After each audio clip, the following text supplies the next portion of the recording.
What's up, guys? Dave at Peabody'sParadise.com, and we were just doing some packaging this morning from the long weekend. We got a bunch of stuff to do, but that's not what I want to talk about today. I hope you can see me.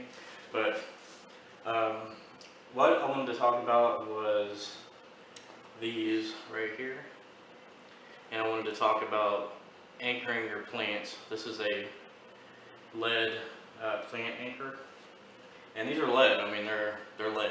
Like, they make some that are like stainless or like tin or something. I don't know what they are, but they're very brittle and they don't hold up very well.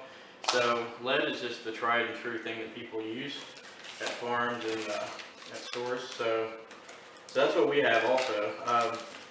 However, I don't recommend using them. Like, and a lot of times when I send stuff to people, I don't even include them just because I don't really recommend their use, because handling lead is questionable to begin with. I mean, you don't want lead paint in your house, and there's laws against even having or buying a house, I mean, that has lead paint in it.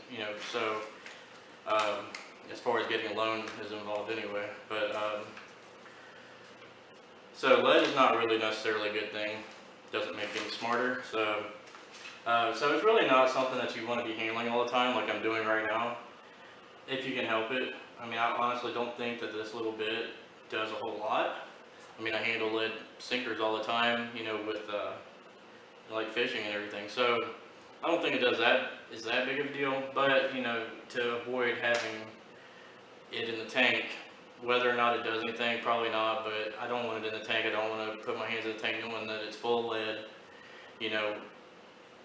But I don't know if there's any significant risk with it at all. But most people don't. I don't. So, but you do not need these to anchor your plants down.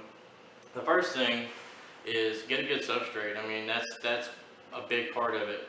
You need to have a deep substrate, 2 inches or so of substrate, and that makes a big difference in itself.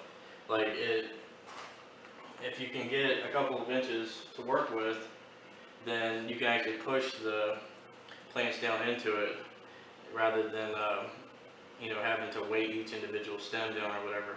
You definitely don't want to leave them bunched like this. That's like a big no-no, and that's mainly because the bottom of the stems down here where they're all bunched together will not get any light. It has nothing to do with nutrients, about them not being able to, the roots not getting nutrients or whatever, as much as it has to do with them not getting the light to the stems. And like what will happen is all of this part down here where they're bunched together will like start to lose leaves like that, start to lose leaves, and then it'll die off.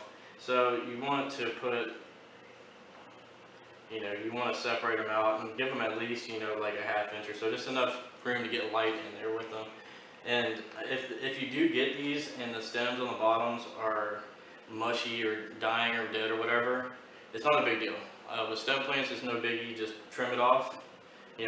Trim it off at where the mushiness ends, and then plant them. I mean, no biggie, and they normally bounce back just fine, and that's not really a big deal. And it's normal to get plants like that, especially at pet stores where they leave them bunched like that.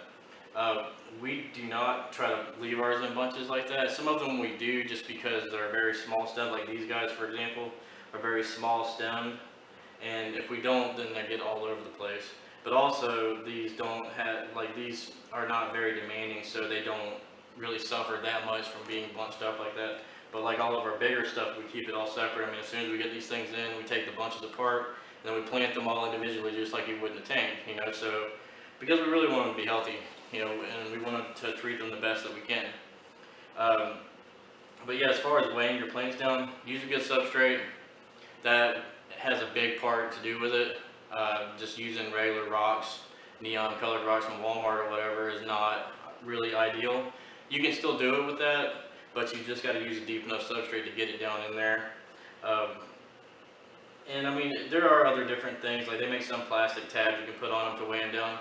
But I mean, the other thing is if you have fish that that dig this kind of stuff up, like if you put down dwarf baby tears, or if you put down like some kind of carpet type plant where it's got a shallow root system, it needs to have time to get the roots embedded into the preferably into that planted substrate to anchor down. And if it doesn't, then every time a fish swims over, Corey swims to it, or starts cleaning it, or whatever, then it's going to come up. So with those, a lot of times I actually will just put gravel on top of them, I'll sprinkle it on, or I'll put just some small rocks on it to kind of hold it down.